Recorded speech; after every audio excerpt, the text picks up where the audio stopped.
حضرت ابو جندل رضی اللہ تعالیٰ عنہ حضور حدیبیہ تک تشریف لائے نبی کریم علیہ السلام. ادھر سے حضرت ابو جندل جو تھے یہ وہ دلیر صحابی تھے کہ ان کے والد نے انہیں زنجیروں سے باندھا ہوا تھا. ہاتھ میں بھی زنجیریں تھیں، پیروں میں بھی زنجیریں تھیں، اور ان کا باپ روز ڈنڈوں سے مارتا تھا. انہیں پتہ چل گیا کہ نبی پاک صلی اللہ علیہ وسلم یہ حدیبیہ تک آ گئے. حضرت ابو جندل کمرے میں قید تھے، باپ اور بھائی نے قید کیا ہوا تھا. انہوں نے اپنا سر مار مار کے کھڑکی کو تو کھڑکی توڑی. ڈاکٹر احمد عبد الرزاق نے اسیرۃ النبویہ میں لکھا ہے کھڑکی توڑ کے باہر آئے. دیگر کتابوں میں بھی ہے یہ روایت. باہر آئے جب تو حضرت مولا علی شیر خدا فرماتے ہیں ہم نے حدیبیہ کی شرائط لکھ لی تھی. ان شرائط میں ایک شرط یہ تھی کہ مکے سے جو شخص آئے گا حضور ساتھ نہیں لے جائیں گے، اور وہاں بھی جائے گا تو پناہ نہیں دیں گے، اور اگر مدینے کا کو وہاں چلا گیا تو وہ واپس نہیں کریں گے. اس وقت تو یہ شرط بڑی کمزور لگتی تھی، پر سب سے زیادہ فائدہ اسی شرط نے اسلام کو عطا فرمایا. اس لیے کہ جو آدمی مکے سے آتا تھا اسے پتا تھا مدینے تو حضور کے پاس رہ نہیں سکتا، حضور نے وعدہ کر لیا.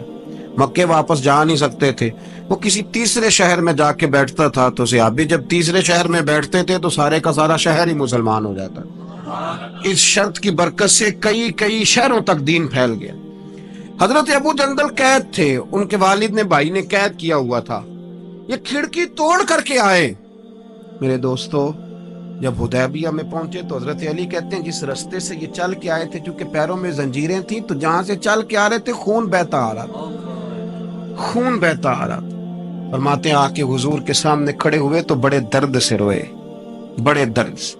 یا رسول اللہ مجھے چھوڑ کے نہ جائیے گا، میرا باپ ڈنڈوں سے مارتا ہے. تو مجھے بتا باپ کبھی ایسے چھوڑ کے چلا جائے اور مرشد چھوڑ کے چلا جائے تو کچھ چیز باقی رہتی ہے؟ لیکن عشق جب سچا ہوتا ہے تو میں شروع میں کہہ چکا، پھر محبوب پہ غصہ نہیں آتا، پھر کوئی بات ایسی نہیں ہوتی جو دل میں رہ جائے. میرے کریم رسول صلی اللہ تعالی علیہ وسلم کے سامنے درد سے روئے، یا رسول اللہ چھوڑ کے نہ جائیے گا، حضور یہ دیکھیں میرا باپ مجھے ڈنڈوں سے مارتا ہے. حضرت علی کہتے ہیں کہ چونکہ معاہدہ طے ہو گیا تھا، ابھی دستخط نہیں ہوئے تھے، ہمارا دل کر رہا تھا کہ حضور اجازت دیں تو ہم ان کافروں کے پرخچے بکھیر دیں، اتنا بھی کوئی ظلم کرتا ہے. لیکن کہتے ہیں حضور اٹھے، حضرت ابو جندل کا سر محبوب نے اپنے کندھے پہ رکھا.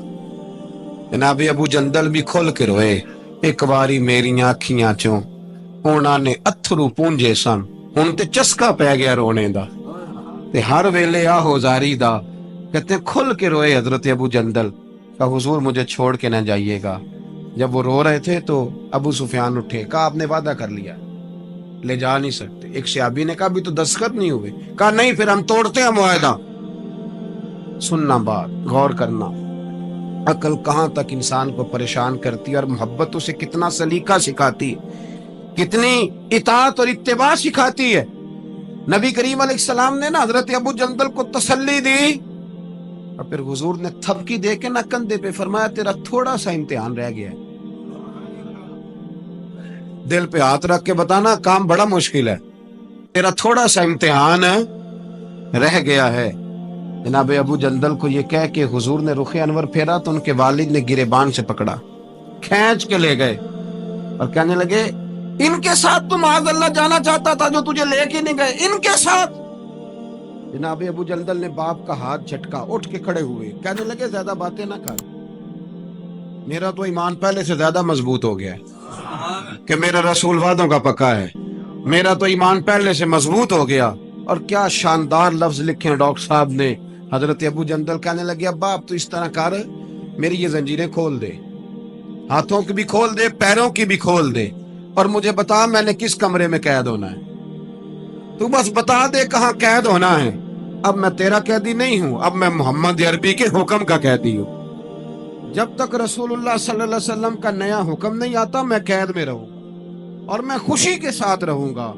جتنے کفار وہاں کھڑے تھے جتنے کھڑے تھے، جتنے حضرت ابو جندل کے والد سمیت، وہ کہتے ہیں ہماری توجہ باقی معاملہ سے ہٹ گئی اور جناب ابو جندل کی طرف چلی گئی.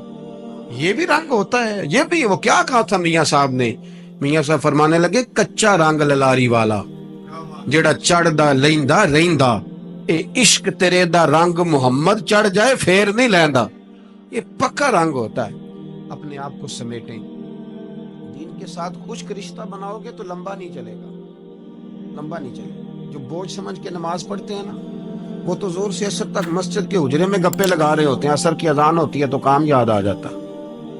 یہ بہت بڑی سزا ہے. ساری زندگی انسان باقی سارے کام دلچسپی سے کرے اور نماز اس پر بوجھ رہے تو اسے توبہ کرنی چاہیے کہ کہاں کوئی ایسی کوتاہی ہے جس کی وجہ سے یہ سارا کچھ ہے. میرے بھائی, جب محبت ہوتی ہے پھر سجدے بھی طویل ہوتے ہیں. جب محبت ہوتی ہے پھر قرآن پاک کی تلاوت کی بھی کثرت ہوتی ہے. جب محبت ہوتی ہے سارے کام آسان ہو جاتے ہیں. حضور سے محبت کریں. وہ کیسے پیدا ہوگی؟ درود و سلام زیادہ پڑھا کریں, حضور کی نعتیں زیادہ سنا کریں. اور نعت کے لیے محفل ضروری نہیں ہوتی, اب تو ٹیپ ریکارڈر پہ بھی نعت مل جاتی ہے. رات کو کوشش کریں نعت سن کے سویا کریں, نعت سن کے. مجھے ایک سنگی نے کہا ایک دفعہ کہ محبت رسول بچوں میں پیدا کرنی ہو تو کیا طریقہ ہے؟ تو میں نے کہا میں نے تو ایک بزرگ کو دیکھا ہے, میرا خیال ہے اس طرح محبت پیدا ہو ہی جاتی ہے. ایک ہے میں تقریر کر رہا ہوں محبت رسول پہ, تو یہ تو کئی دفعہ رٹے رٹائے جملے بھی ہو سکتے ہیں. ایک ہے میرے بچوں میں جب محبت رسول پیدا ہوگی تو وہ میرا عمل دیکھیں گے, اس سے محبت کریں گے. ایک بزرگ گھر میں لیٹے ہیں, اچانک رونے لگے. بیوی جاگی, بچوں کو جگایا, پتہ کرو. بچے کہنے لگے اماں آپ پوچھیں. پوچھ کے باہر آئی کمرے سے, اماں ابا کو کیا ہے؟ کہ تمہارے والی بات نہیں, اتنا زور زور سے کیوں رو رہے ہیں؟ کوئی حکیم طبیب کا معاملہ ہے, ڈاکٹر کا, تو بلاتے ہیں. کہ بیٹا تمہارے والی بات. کہ اماں بتائیں تو صحیح ماجرا کیا ہے؟ کہ بیٹا کچھ بھی نہیں, تمہارے ابا کو مدینہ یاد آتا, رسول اللہ کا شہر یاد آتا ہے, اس درد سے رو رہے ہیں. بتاؤ بچوں میں محبت رسول پیدا ہوگی کہ نہیں ہوگی؟ وہ تڑپ آئے گی کہ نہیں آئے گی؟ وہ سمجھیں گے نا اس بات کو کہ یہ بھی ایک دکھ ہے, یہ بھی ایک تکلیف ہے. لیکن اگر ابا صرف اسی لیے روئے کہ 10 لاکھ ڈوب گیا ہے, صرف اسی لیے روئے کہ وہ سامنے والا پلاٹ نہیں مل رہا, تو پھر بچوں میں محبت نہیں پیدا ہوتی, لالچ ہی پیدا ہوتا ہے. عمل ہمارا, کردار, کچھ تو آنسو ایسے ہوں جو ہم نے نبی پاک کے لیے سنبھال کے رکھے, جو مدینہ شریف جا کے بہانے ہوں, محفوظ کر کے رکھے ہوں. دعا کرتا ہوں اللہ تعالیٰ کی بارگاہ میں اللہ ہمیں اپنے محبوب کی سچی غلامی عطا فرمائے, غلامی میں زندہ رکھے, غلامی میں موت عطا فرمائے. آمین. آخر دعوانا